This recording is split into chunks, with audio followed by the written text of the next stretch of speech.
두 주일에 걸쳐서 고난의 유익이 있다는 것을 우리들에게 말씀하신 것을 들었었습니다. 고난의 유익은 두 가지가 있는데, 첫 번째로는 고난은 복음의 통로가 된다.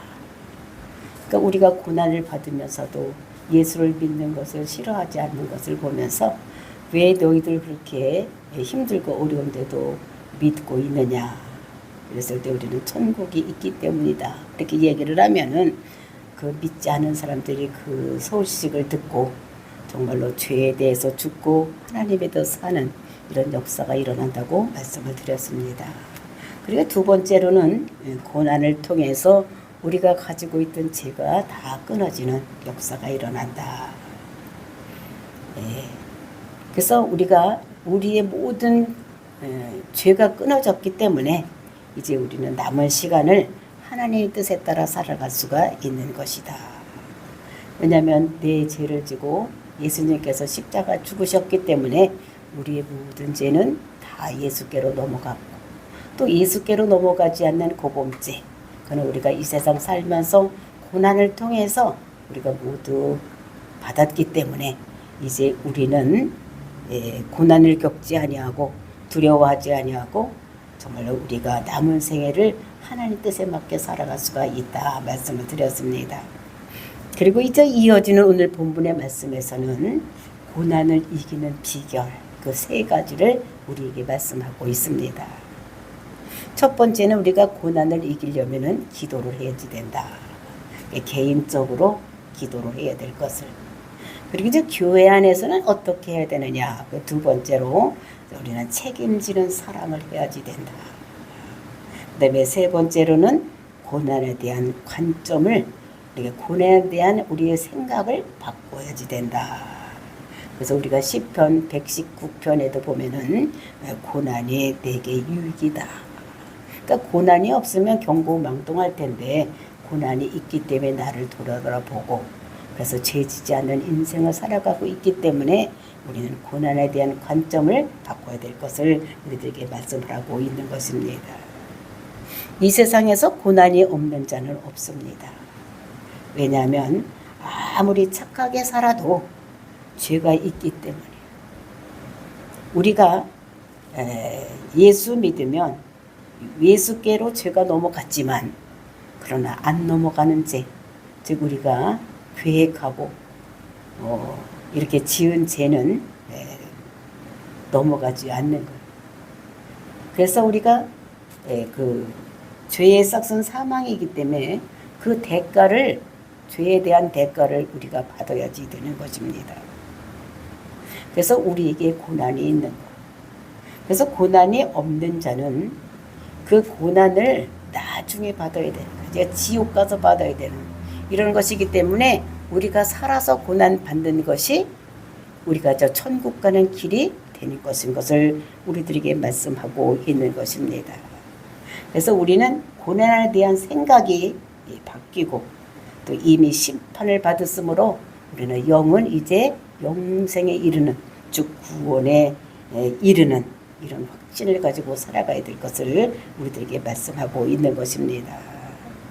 정말로 저와 여러분이 정말로 고난을 이기는 비결을 깨닫고 이 세상에서 우리가 다 당하고 있는 고난을 이기는 저와 여러분이 되시기를 예수님의 이름으로 축원을 드립니다. 고난을 이기는 방법에는 개인적인 방법과 또는 교회 내에서 단체적으로 하는 방법이 있는데, 제일 먼저 개인적인 방법으로 7절에서 말씀하고 있습니다. 7절 말씀 보시겠습니다. 만물이 마지막이 가까웠으니 그러므로 너희는 정신을 차리고 근신하여 기도하라. 이 세상을, 그 이사야 선지자는 이 세상에 대해서 뭐라고 말하고 있느냐. 이것은 장차 망할 세상이다. 우리가 생각해 보면 이 세상은 영원히 계속되고 이렇게 있을 것 같지만 이사야 선지자는 하나님께서 그에게 말씀하셔서 이 세상은 망할 세상이라는 거예요. 종국에는 망할 세상이라는 것을 말씀하고 있는 것입니다. 그리고 베드로 사도는 이 세상을 뭐라고 말하느냐. 불사르기 위해서 예비된 세상이다.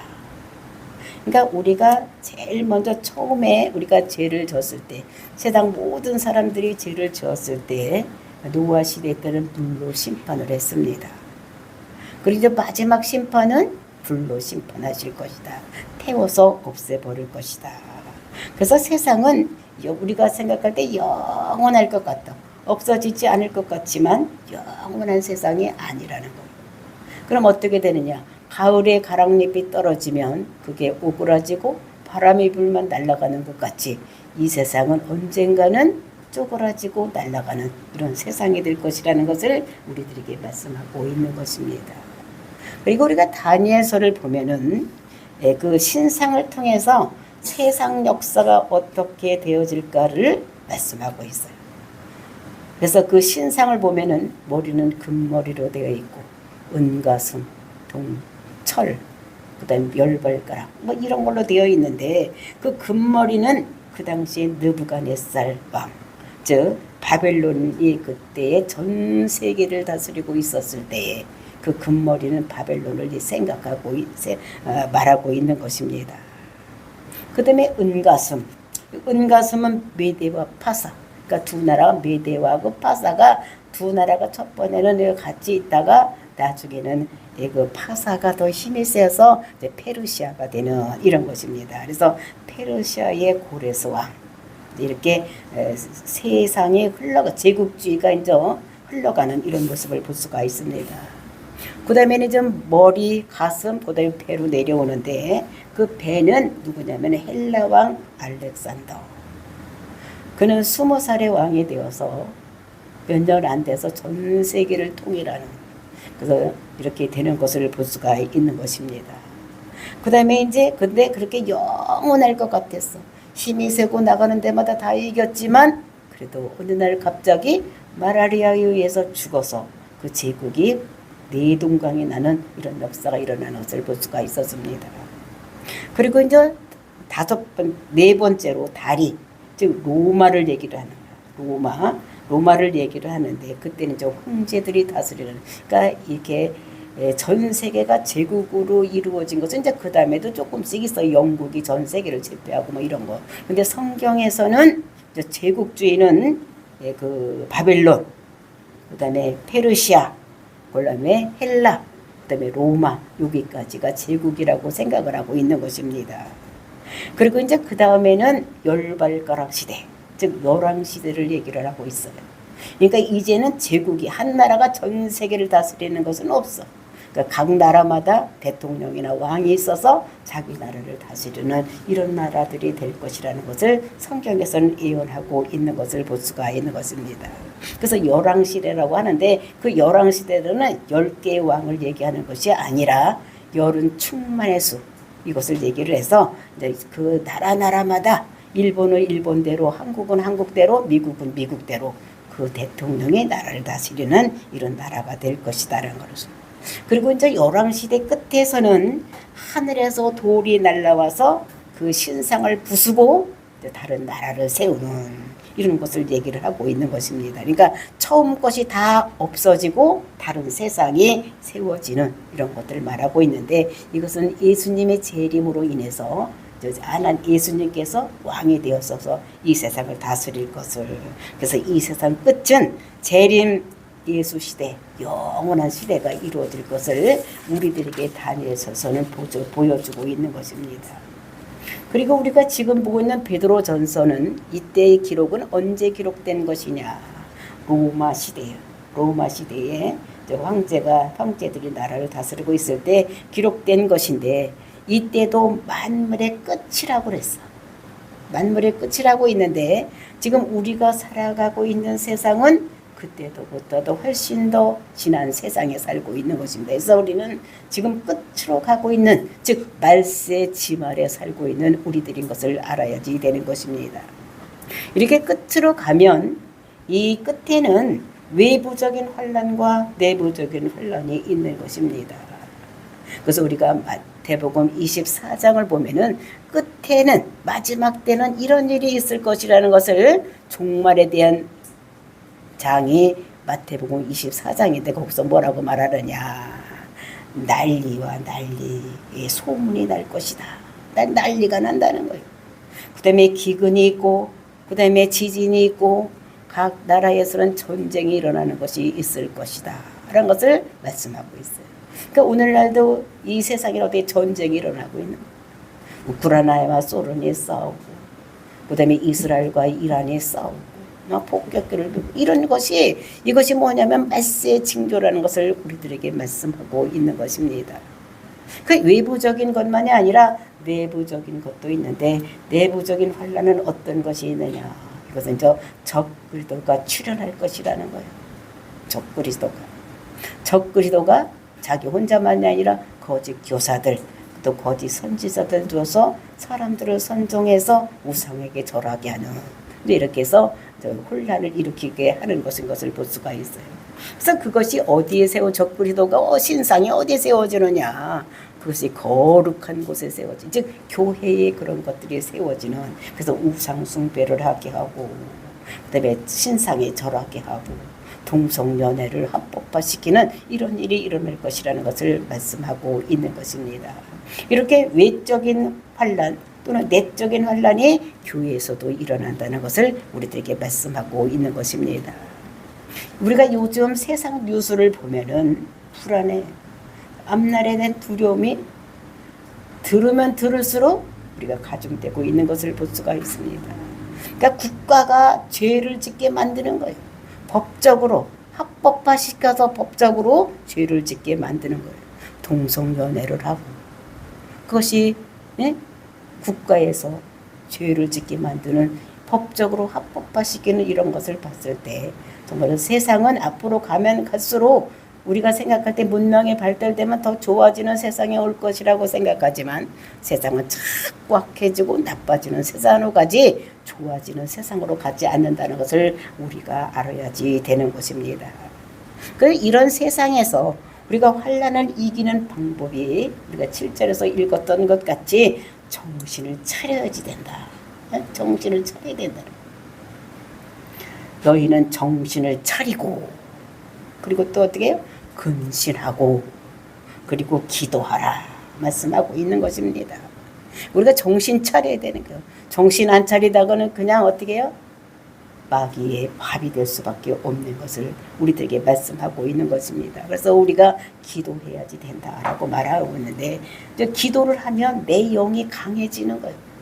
그러니까 기도의 응답도 받지만 기도를 하게 되면 내 영이 강해져서 그 환란을 이기게 할 수 있는 힘이 우리에게 있다는 것입니다. 그러니까 똑같은 문제를 겪어도 우리가 기도를 하면 내가 강해지는 거예요. 그래서 그것을 이길 수가 있고, 그다음에 기도하지 않으면 내가 약해져서 질 수밖에 없다는 것을, 그래서 우리는 기도를 해야 될 것을, 개인적으로 우리에게 부탁한 것은 우리가 환란을 이기려면은 우리는 기도해서 내 영을 강하게 해서 악한 것을 이길 수 있는 힘을 길러야 된다는 것을 우리에게 말씀하고 있는 것입니다. 그 예수님도 보면 가장 힘들 때 뭐를 하셨느냐? 십자가 지기 전에 기도하셨습니다. 그때 제자들을 데리고 동산에 가서 기도를 하는데, 겟세마네 동산에 가서 기도하는데, 제자들에게 너희들 여기서 자지 말고 기도해라 이렇게 놓고 자기는 거기서 좀 더 떨어져서 가서 기도를 하고 있었어요. 그럴 때 예수님도 자기가 육신의 몸을 입고 왔기 때문에 자기가 십자가 죽을 것을 알으니까 그것이 얼마나 고통스럽고 힘든 것을 아는 거예요. 그러니까 내가 십자가를 지지 않고도 사람들이 죄에서 벗어날 수 있으면 이 십자가를 안 졌으면 좋겠습니다 라고 기도를 합니다. 그리고 두 번째는 어떻게 해요? 그런데 하나님 원대로 하옵소서. 세 번째도 어떻게 해요? 내가 이렇게 앉고 싶지만 내가 앉으면 안 되면 하나님 뜻대로 하기를 원한다고 3번씩이나 기도하는 이런 모습을 볼 수가 있는데, 그렇게 기도했을 때에 제 제자들한테 기도를 부탁했더니 그들은 자고 있었어. 그랬더니 보니까 그렇게 힘든 십자가를 질 때 기도한 사람은 자기가 당당하게 나가서 십자가에서 죽는 대로 당당하게 나가는 모습을 볼 수가 있고, 그 기도하지 않았던 제자들은 어떻게 됩니까? 그 십자가를 질 때 도망가는 거예요. 그리고 도망만 가는 것이 아니라 그 예수님에 대해서 저주까지 하고 베드로가 도망가는 이런 모습을 우리가 볼 수가 있는 것입니다. 그러니까 기도할 때에 하나님께서는 우리에게 이길 힘을 주시고 기도하지 않으면 힘이 없어서 도망가거나 또는 저주할 수밖에 없는 이런 사람이 된다는 것을 우리들에게 말씀하고 있는 것입니다. 그래서 개인적으로 우리가 고난을 당할 때는 우리에게 기도하라고 말씀하고 있는 것을 볼 수가 있습니다. 그리고 이제 교회적으로는 그럼 어떻게 하면 이길 수가 있는가, 이런 거를 우리들에게 말씀하신 것이 8절 말씀입니다. 8절입니다. 무엇보다도 뜨겁게 서로 사랑할지니 사랑은 허다한 죄를 덮느니라. 그러니까 뜨겁게 사랑하라고 얘기를 합니다. 그러니까 이거는 책임지는 사랑을 얘기를 하는 거예요. 그러니까 우리가 남자가 대충 여자한테 내가 너를 사랑한다. 근데 우리가 사랑 그러면 어떻게 해요? 그냥 감정적으로 막 이렇게 하는 이런 걸 사랑이라고 생각을 하는데, 사랑이라는 것은 무엇이냐? 책임지는 거예요. 먹는 거, 입는 거, 사는 거 이런 거를 내가 모두 책임지겠다고 하는 것이 사랑의 고백을 하는 것입니다. 근데 진짜 남자들이 그런 마음을 가지고 사랑의 고백을 하는지는 모르지만 진짜 사랑한다면 그 사람을 책임지는 거예요. 네 인생 모두를 내가 책임지겠다. 먹는 거, 입는 거, 생활하는 모든 것을 책임지겠다고 하는 것입니다. 그러니까 여기서 뜨겁게 사랑하라고 말씀하시는 것을 볼 수가 있어요. 그러니까 책임지는 사랑을 해야지 된다는 것을 말하고 있는데, 우리가 사랑을 하면은 눈이 먼다고 그러죠. 그죠? 사랑하라면 눈이 먼다고 그랬는데, 사랑을 하면은 단점이 안 보이는 거예요. 뭐만 보입니까? 좋은 점만 보이게 되어 있습니다. 그러니까 허물이 보이는 것은, 저 사람의 잘못이 보여지는 것은 우리가 그 사람을 사랑하지 않는 거예요. 그래서 사랑은 근데 허다한 죄를 덮는다, 이렇게 얘기를 하고 있습니다. 그러니까 허다한 죄를 덮는 것은 다른 사람의 죄도 덮지만 내 죄도 덮어진다는 것을 말씀하고 있습니다. 우리가 사랑하면, 우리가 우리 아들하고 딴집 애하고 싸우면 나는 누구 편이 됩니까? 내 자식 편이 되네. 왜? 내가 내 자식을 더 사랑하기 때문에 또 내 자식이 더 잘못했다고 할지라도 네가 더 잘하게, 우리는 손이 안으로 굽지 바깥으로 굽지 않는다고 얘기하는 것 같이, 그러니까 사랑하니까 덮어지는. 그래서 우리 애는 괜찮은데 저 집 애가 우리 애를 꼬셔서 쟤한테 넘어가서 그렇게 됐어, 이렇게 얘기를 하는 것을 볼 수가 있는 것입니다. 그래서 우리는 그런 것들을, 우리가 어떻게 모든 것들을 허다한 사랑을 덮는다고 얘기를 하는데, 정말로 예수님도 말씀하시기를 남을 헤아리는 그것으로 나도 너를 헤아릴 것이다 라고 말씀하고 있는 것입니다. 내가 다른 사람을 어떤 판단 기준을 가지고 그 사람을 정죄를 하면 예수님도 똑같은 기준을 가지고 나를 판단하신다고 말씀하시는 것을 볼 수가 있는 것입니다. 우리가 예수님께서 정말로 뜨겁게 사랑하라고 말씀하시고 정말로 그 사랑이 그를 덮는다고 이렇게 말씀하시는 것을 볼 수가 있는 것입니다. 우리가 성경에서 보면은 정말로 사랑은 허다한 죄를 모두 덮는다고.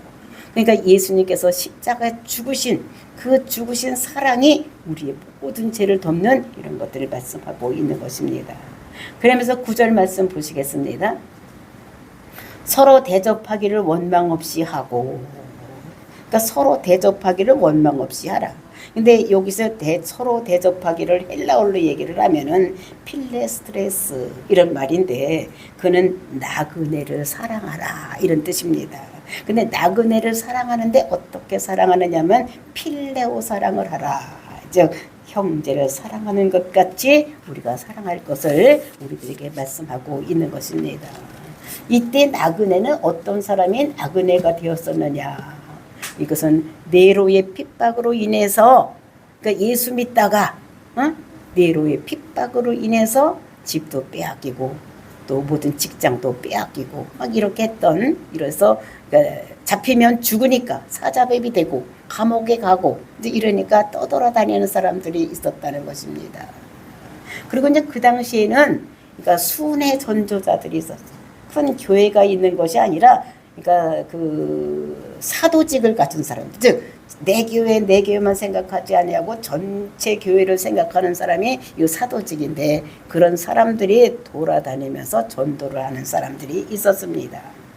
그래서 이런 사람들이 이제 교회를 또 예수의 복음을 전하다가 핍박을 받아서 죽게 되었으니까 돌아다니면서 사는 사람들이 있어서 자기 자식이나 자기 부인을 데려다니면서 이렇게 나그네 생활을 하는 사람들이 있었던 것입니다. 그러니까 그들이 우리의 형제라는 거예요. 예수 믿는 사람들이라는 거예요. 그러니까 우리는 어떻게 해야 되느냐? 형제같이 사랑해야 될 것을 우리가 말씀하시면서 정말 나그네를 책임지는 사람. 그러니까 밥도 줘야 되고 입도 그 옷도 줘야지 되고, 그다음에 잠자리도 제공해 줘야 되는 이런 것들 우리들에게 할 것을 말씀하고 있는 것입니다. 그러니까 먹여주고 재워주고 입혀주고 또 이런 일을 다 해야 되는. 근데 그게 그렇게 쉬운 문제는 아닌 것입니다. 그래서 이렇게 우리가 적그리스도를 이길 수 있고 또 네로의 핍박에서 이길 수 있는 길은, 그러니까 그런 사람들 도와주고 우리가 서로 사랑하는 길밖에 없다는 것을 말씀하고 있는데, 근데 이것이 우리가 그렇게 쉬운 문제가 아닙니다. 우리 식구도 살기 지금 힘들고 어려운데, 좀 우리 식구 사는데 다른 식구가 와서 살면 생활비도 더 많이 들어가고 내가 하고 싶은 것도 못하고, 근데 이렇게 되기 때문에 그게 쉬운 문제가 아닌 거. 근데 이것은 우리가 다른 사람을 도와주고 다른 사람을 사랑하는 것은 우리가 평소에 훈련이 되어 있어야 되지 금방 되는 것이 아니라는 것을 우리가 알아야 돼요. 사람이 사는 것은 습관으로 사는 것입니다. 그렇죠? 습관이 돼야지 되는 것이지 그냥 하루아침에 이루어지는 것이 아닌 거. 그러니까 평소에 훈련이 잘 되어 있어야지만 다른 사람도 대접할 수가 있는 것이지, 그렇게 평소에 훈련이 되어 있지 않은 사람은 그렇게 다른 사람을 대접할 수가 없는 것이다. 그래서 우리가 성경에도 보면 울며 씨를 뿌리러 나가는 자는 기쁨으로 단을 거두리로다, 이렇게 말씀하고 있는 것을 볼 수가 있어요. 그러니까 우리의 삶은 심는 삶이라는 것을 우리들에게 말씀하고 있는 거예요. 그러니까 심어야지 거둘 수가 있다는 것을 우리들에게 말씀하고 있는 것입니다. 그래서 자기가 심으면 때가 되면 거두고, 그래서 심는 습관으로 우리는 날마다 살아야 될 것을 우리들에게 말씀하고 있는 것입니다. 그러니까 주는 것도 습관이 되어 줄 수가 있는 거예요. 그러니까 그 습관이 되도록 우리가 이렇게 해야 된다는 것을 말씀하고 있는데, 그러니까 주는 것도 원망 없이 하라. 그러니까 원망 없이 하라는 것은 기대함으로 하라는 것을 우리들에게 말씀하고 있는 것입니다. 그래서 예수님도 이제 이렇게 천국에 간 사람들에게 얘기하고 지옥에 간 사람들에게 말씀하실 때, 그러니까 천국에 간 사람들에게 뭐라 그랬습니까? 내가 배고팠을 때 나를 먹였고, 또 내가 헐벗을 때 나를 입혔고, 내가 줄이고 힘들고 어려울 때 나를 도와주었다. 그러니까 이 사람들이 제가 언제 그런 예수님을 내가 언제 대접했고 내가 언제 예수님에게 뭐 대접을 했습니까? 줄이실 때 난 준 적도 없고 옷도 준 적도 없고 뭐 난 것이 없다 그랬더니, 그러니까 불쌍한 사람에게 한 것이 나에게 한 것이다, 이렇게 말씀을 하시는 것을 볼 수가 있었습니다. 그 지옥 간 백성들에게 갔을 때 내가 왜 이렇게 지옥에 와 있느냐? 너는 내가 배고플 때 나를 주지 아니하고 내가 헐벗을 때 나를 입혀주지 않았기 때문에 너는 그렇다라고 말씀하셨습니다. 그러니까 우리가 언제 그랬느냐? 그러니까 내 이웃이 힘들고 어려운 사람을 그냥 보고 있었던 건 그게 나였다고 말씀하시는 것을 우리가 볼 수가 있는 것입니다. 그러면서 정말로 예수님도 극히 작은 자에게 한 것, 그것이 나에게 한 것이라고 말씀하시는 것을 보면서 저는 이제 이 생각을 하면서 생각나는 것이, 그 전에 제가 원중수 간증을 들었습니다. 그 원중수 간증을 들으면 그가 이제 그 대전에서 대학을 다니다 서울의대를 가서 이제 거기 가서 이제 그 가정이 그러니까 아버지가 군인이어서 돌아가시니까 엄마 혼자 이렇게 누나나 동생하고 이렇게 같이 키우냐고 삭바느질하고 막 이래서 힘들고 어렵게 키웠어. 그러니까 돈이 없으니까 이제 서울 가서 아르바이트를 해가지고 이제 이렇게 돈을 이제 그래서 엄마를 내가 소고기를 사서 국을 끓여줘야 되겠다. 이렇게 손에다가 돈을 쥐고 그레이 하운드, 그전에 이제 고속버스가 그레이 하운드였어. 이제 그거를 타고 대전을 막 이렇게 이제 들어가서 거의 대전에 다 와서 내릴 쯤 되니까 바깥을 보니까 어떤 거지 할아버지가 거기서 뭐를 구걸을 하고 있더라는 거야. 그래서 이 손해를 보니까 돈이 있는데 이거를, 예? 이거 저 사람한테 주면 우리 엄마한테는 고깃국을 사주지 못할 것 같아서 딴 사람에 주면 가겠지 싶어서 자기가 자꾸 뒤로 물쯤 하면서 있었고, 다른 사람이 다 안에서 맨 마지막에 내렸는데도 그 거지 할아버지가 어디를 가지를 않고 있더라는 거예요. 그래서 할 수 없어서 어떻게 해요. 마음은 아프지만 이거 우리 엄마 소고기 사줄 건데 그거를 다 그 거지 할아버지한테 주고 집으로 와가지고 집에 들어와서 이불을 뒤집어 쓰고 울었답니다. 그러니까 엄마가 왜 그러냐는데 그 말도 못하고 혼자 울고 이제 그렇게 왔었다 그래요. 그리고 이제 또 한 번은 이게 있는데 겨울인데 어떤 거지 할아버지를 어머니가 데리고 와가지고 자기네 집도 막 물이 새고 막 그러는 집에 살고 있는데 대에다가 물을 데워놓고서 저 할아버지 빨가벗겨서 씻기라고. 근데 너무 더러워서 손으로 만질 수가 없더라는 게. 딴 걸로 다 이렇게 막대기를 가지고 이렇게 씻길 정도로 이렇게 더러운 할아버지를 자기한테 씻기라서 그거를 씻기고, 엄마 명령이니까 안 씻길 수가 없어서 이렇게 씻기고 났더니 자기 겨울 내이 하나밖에 없는 그 내이를 내주면서 저 할아버지 갖다 입히라고 그러더라는 거예요. 근데 그때 그 옷을 내주면서 얼마나 엄마가 원망스러웠는지 모른다고 이렇게 간증하는 것을 보았습니다. 이제 그리고 이제 그 사람이 의사가 돼가지고 병원에서 진료를 하고 있는데 밖에서 막 왁자지껄 떠드는 소리가 나더라는 거예요. 그래서 왜 그랬나 봤더니 어떤 거지 할아버지가 와가지고 돈이 없으니까 자기는 진료를 받아야 되고 막 이랬는데 이제 막 왁자지껄 싸워서 그 분이 자기가 돈을 내주고 이렇게 진료를 해서 이렇게 보내고 막 이런 것들을 간증하는 것을 보았었습니다.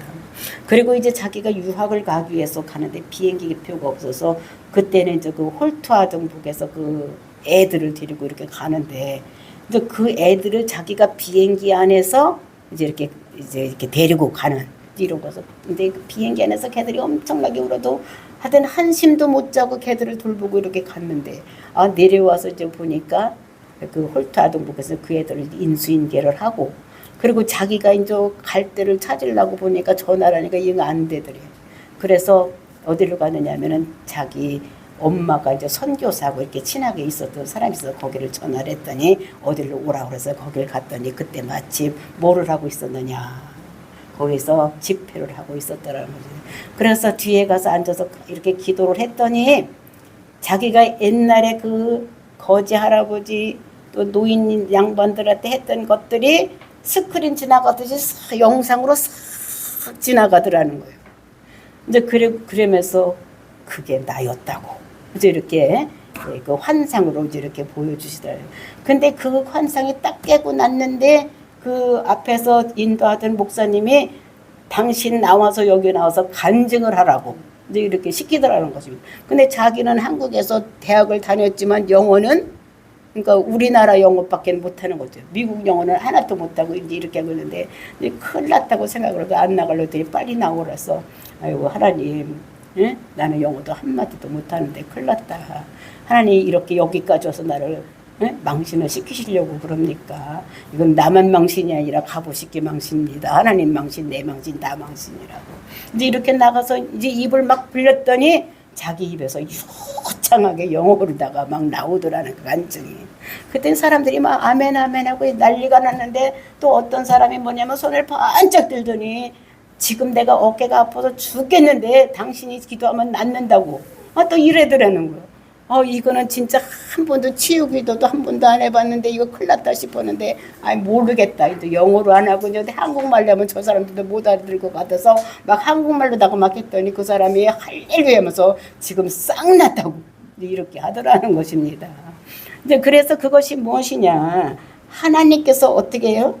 이것을 하나님께 영광 돌리기 위해서 그러니까 작은 자에게 한 것을 이 사람에게 모든 것을 보내주는 이제 이런 것들을 여기서 말씀하고 있는 것입니다. 그러니까 이것이 그런 은혜가 어디서 났느냐? 다른 사람들에게 베풀어 줬을 때 그것이 공짜가 아니라 하나님의 은혜로 된다는 거. 그러니까 우리가 다른 사람을